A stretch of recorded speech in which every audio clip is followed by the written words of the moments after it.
नमस्कार साथियों, आज देखते हैं कि अक्टूबर तक था। ठीक, तो बिहार में देखते हैं कि जो चुनाव के जो मुद्दे हैं, क्या होते हैं, मुद्दे होते हैं, उन मुद्दों को देखेंगे। चुनाव प्रचार के दौरान बिहार में दो शब्द बहुत आते हैं। इन्हीं दो शब्दों पर क्या करेंगे, चर्चा करेंगे, इन्हीं दो शब्दों पर। ठीक है, एक जंगल राज, दूसरा सुशासन राज।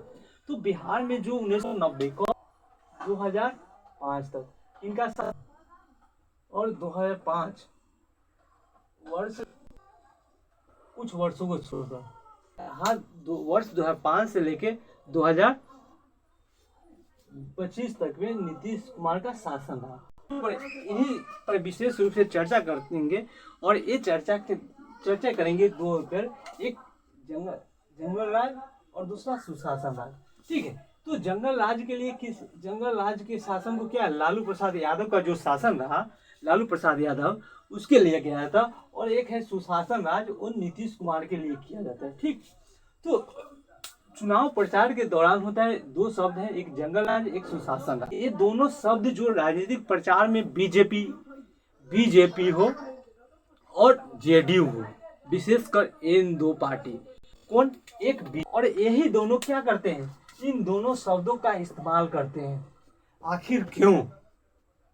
तो कहा जाता है कि दो शब्द है, दो राजनीतिक दल हैं, एजेंट हैं, कौन, तो ये शब्द निकाल लालू जी के शासन के लिए किसका इस्तेमाल करते हैं, तो जंगल राज शब्द के लिए। तो आखिर जंगल राज के लिए वर्ष 2010 दूसरा इलेक्शन 2010 में हुआ, उसमें हुआ। उसके बाद 2014 के इलेक्शन में भी जंगल राज की बात कही गई। लोकसभा इलेक्शन में 15 के विधानसभा चुनाव हुआ, उसमें भी जंगल राज की शब्द को कहा गया। वर्ष 2019 का लोकसभा चुनाव हुआ, उसमें भी जंगल राज का शासन हुआ का शब्द कहा गया। वर्ष 2020 का इलेक्शन हुआ, उसमें भी जंगल राज शब्द का लालू जी के लिए किया गया। और वर्ष 2024 का लोकसभा चुनाव था, उसमें भी क्या, जंगल राज शब्द का इस्तेमाल किया। और 2025 का चुनाव है, उसमें भी क्या कर रहा है, ये इन दोनों पार्टियां जंगल राज शब्द का इलेक्शन। ये तो इसका जवाब है क्या, लोगों को डराने की, तो क्या है, वोट लेने के लिए। क्यों? क्योंकि इनका शासन आएगा तो क्या आ जाएगा, बिहार में फिर वही शासन आएगा। और ये दोनों करते हैं, एक भाजपा भी करते हैं, एक जनता दल यूनाइटेड वाले भी करते हैं। क्यों? तो कहा जाता है कि जो वर्ष 1990 से लेकर 2005 में बिहार में क्या था, सामाजिक क्रांति और राजनीतिक क्रांति तो बिहार में कब भारत आजाद नहीं हो उसी टाइम से शुरू हो गया था। राजनीतिक क्रांति तो प्राप्त कर, बिहार में सामाजिक क्रांति होना था।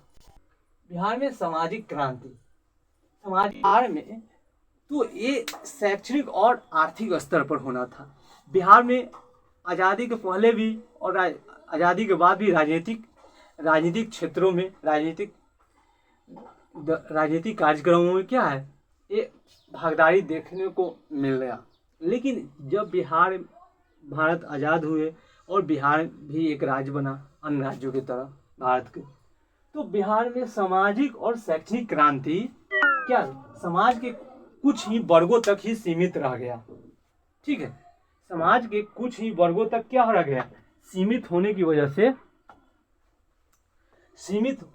से क्या हो गया, प्रशासन से लेके प्रशासन तक में क्या हो गया, ये कुछ ही वर्गों का एक आधिपत्य हो गया। वो निचले प्रशासन के निचले तबके से लेके ऊपरी तबके तक, और सामाजिक भेदभाव था। भारत की आज़ादी के बाद भले ही संवैधानिक स्तर से क्या हो, इस भेदभाव को समाप्त कर दिया गया। आर्टिकल जब मूल अधिकार पढ़ेंगे उसमें भी इस बातों को दर्शाया गया है। ठीक, तो दर्शाएगा तो ये तो संविधान में दर्शा दिया। क्या वो जमीन पर उतरा? तो कहा जाता है, इसका जवाब होता है नहीं, ये जमीन पर नहीं उतर सका, जिस वजह से सामाजिक क्रांति, सामाजिक जो न्याय की जो बात, सोशल जस्टिस की अवधारणा थी, वो अवधारणा आने में बिहार में कितना 4 दशक का समय लग गया। और जब लालू जी के शासन आया तो यही सामाजिक क्रांति हुआ बिहार में। और सामाजिक क्रांति ने क्या हो, शैक्षणिक स्तर से लेके शैक्षणिक स्तर को लेके और जातीय भेदभाव था, उस जातीय भेदभाव की जो ताना बाना था, उस ताना बाना को पहली बार तोड़ा गया। और दूसरा है आर्थिक, जो बिहार में भूमि सुधार कार्यक्रम आयोजित किए गए, वो लगभग 90 के दशक आते आते तक वो भी असफल हो चुके था, जिस कारण से क्या था, लोगों में क्या था, एक असंतोष था। वो असंतोष विभिन्न घटनाओं में देखने को भी मिला।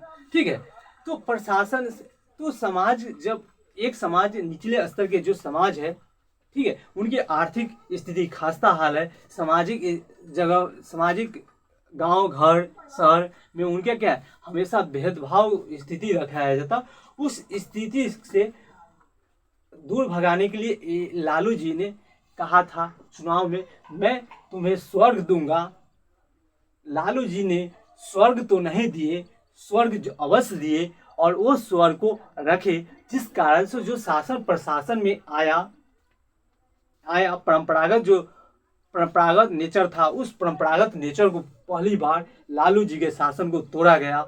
और उस शासन को तोड़ने की वजह से कहा गया बिहार को, लालू जी के शासन के लिए एक शब्द निकला, कौन, जंगल राज। कौन, समाज के निचले तबके के वर्ग हैं, वो निचले तबके जब अपनी मांगों को जाने समझे, तब ये मांग रखने लगे, तो प्रशासन में आया, प्रशासन ने इसके लिए आवाज लगाना शुरू कर दिया। यहाँ तक कि हाई कोर्ट भी कुछ खामियों, प्रशासनिक खामी था, न कि सरकार की खामी था, इसलिए कहा गया ये जंगल राज है।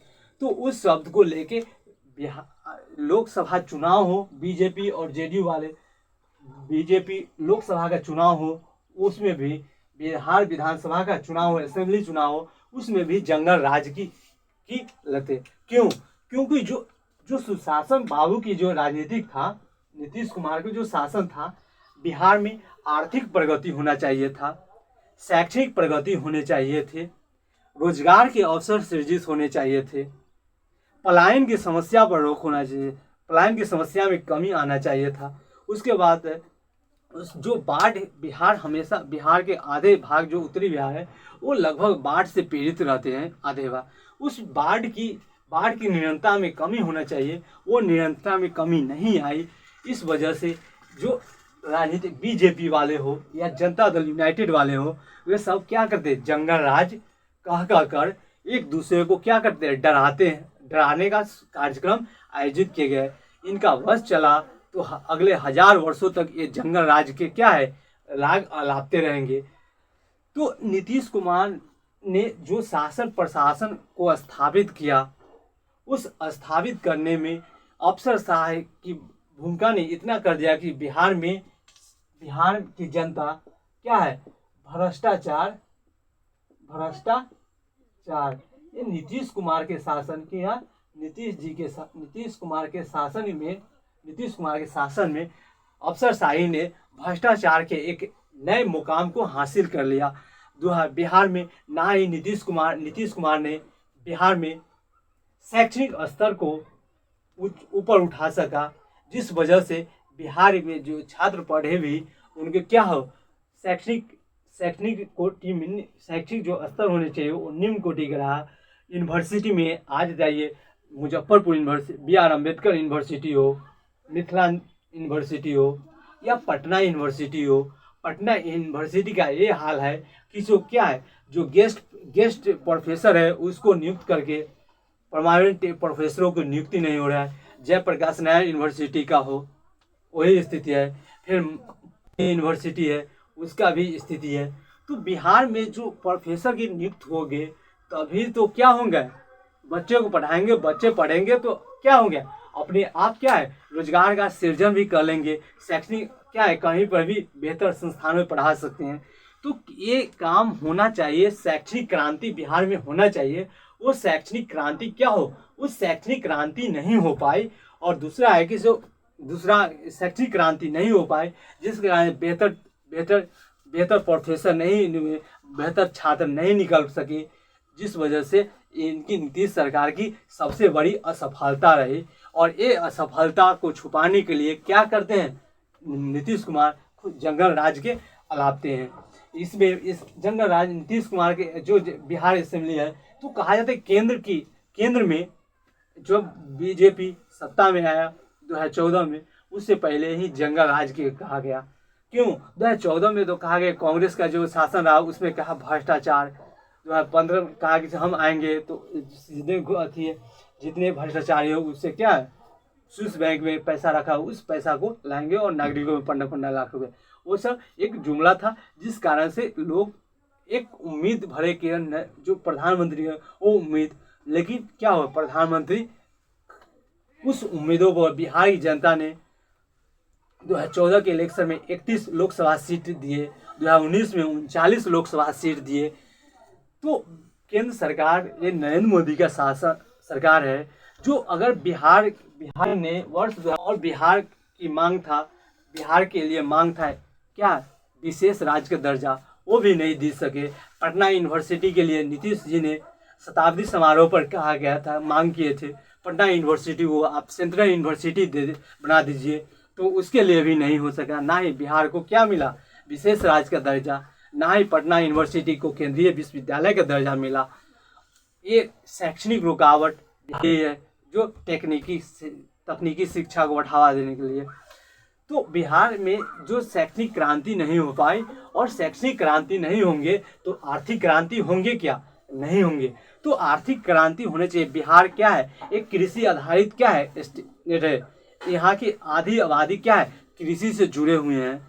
तो बिहार में होना चाहिए क्या, कृषि आधारित उद्योग स्थापित होने चाहिए थे, वो नहीं रहा। जब नीतीश कुमार आए बिहार में वर्ष 2005 में, तो बिहार में उद्योगों की संख्या कितना था, 3120 या 25 होंगे, उतने उद्योग था।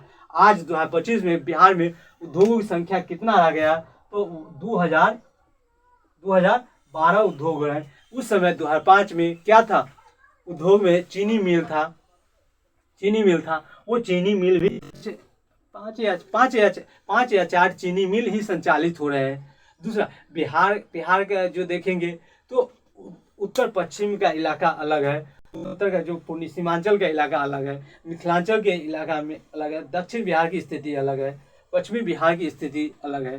तो बिहार में जो उद्योग स्थापित होना चाहिए था, तो एक ही शब्दों में क्या है, कृषि आधारित उद्योग होता, वो स्थापित होता और उस उद्योग से लोग जुड़े होते। लेकिन ये उद्योग लगे नहीं, जिस कारण से बिहार में क्या, अनऔद्योगिकरण की प्रक्रिया निरंतर जारी रही।